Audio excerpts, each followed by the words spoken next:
Assalamualaikum warahmatullahi wabarakatuh. Bismillahirrahmanirrahim.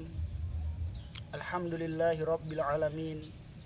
Wassalatu wassalamu ala asrafil anbiya'i wal mursalin Sayyidina wa maulana Muhammad wa ala alihi wa sahbihi ajma'in, amma ba'du. Puji syukur kita kehadirat Allah subhanahu wa ta'ala, yang mana pada hari yang cerah ini kita masih diberi nikmat, yaitu nikmat iman, nikmat sehat, terlebih-lebih lagi nikmat Islam. Selawat berangkaikan salam tak lupa juga kita hadiahkan kepada arwah junjungan kita Nabi besar Rasulullah sallallahu alaihi wasallam. Semoga nian dengan memperbanyak sholawat nantinya kita diakui sebagai umatnya dan mendapatkan syafaatnya di hari perhitungan amal kelak. Amin, amin ya rabbal alamin. Hadirin yang dirahmati oleh Allah subhanahu wa ta'ala, tema kita pada pagi hari ini kita awali dengan al-adabu fawqal ilmi. Adab itu lebih tinggi daripada ilmu.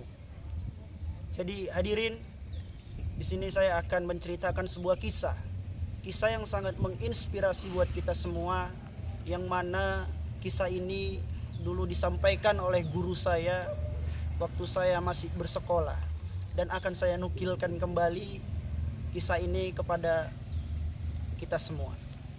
Jadi pernah dikisahkan pada suatu hari di masa dahulu, Syekh Abdul Qadir Al-Jailani dan seorang pendengki yang sangat dengki dengannya. Jadi kisah ini diawali dengan si pendengki yang sangat iri dengan Syekh Abdul Qadir Al-Jailani. Syekh Abdul Qadir Al-Jailani ini memiliki seorang murid. Jadi kesehariannya itu sering dengan muridnya, kemana kemari, kesana kemari dengan muridnya.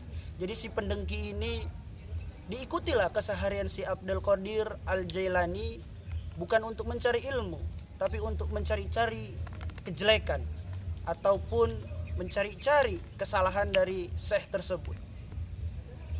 Suatu ketika Syekh Abdul Qadir Al-Jailani sedang makan dengan muridnya, beliau kebetulan suka makan ayam, jadi mereka makan dengan muridnya. Sisa dari makanan tuan Syekh tersebut diberikan kepada muridnya. Lalu si munafik tadi melihatnya, dan si munafik tadi pulang mengadukan kepada orang tua murid. Dia dudombala orang tua murid dengan Syekh Abdul Qadir Al-Jailani. Dijumpailah wali murid tadi, "Wahai bapak, sesungguhnya anakmu di pesantren, di pondok pesantrennya Syekh Abdul Qadir Al-Jailani tidak diperlakukan dengan baik. Dia diperlakukan seperti hewan, dia diperlakukan seperti hamba sahaya, dia dilakukan seperti seorang budak yang diberi makan dari sisa-sisa makanan Syekh Abdul Qadir Al-Jailani." Jadi seketika itu wali murid tadi marah dan berinisiatif menjumpai Syekh Abdul Qadir Al-Jailani. Ketika dijumpai, dilabraklah Syekh tadi. "Wahai tuan Syekh," kata si wali murid, "sesungguhnya saya menitipkan anak saya kepada tuan bukan untuk dijadikan seorang budak, bukan untuk dijadikan pembantu, hamba sahaya yang kamu suruh-suruh, bukan untuk dijadikan yang kamu beri-beri makanan sisa, tetapi saya menitipkan anak saya itu untuk dididik menjadi seorang ulama besar." Apa kata tuan Syekh? Tuan Syekh menjawab, "Wahai bapak, jika kamu tidak suka anaknya kami didik di sini, saya didik di sini, maka bawalah pulang anakmu. Bawalah pulang anakmu." Dan singkat cerita, anaknya dibawa pulang oleh wali murid tadi. Di tengah perjalanan, anak tadi dites sama ayahnya sudah sejauh mana ilmu yang didapatkan di pondok pesantren tersebut. Ketika dites tentang masalah-masalah agama, hukum agama, hadis dan ayat, ternyata luar biasa hadirin. Anaknya pintar, Anaknya pintar, anaknya sangat pintar.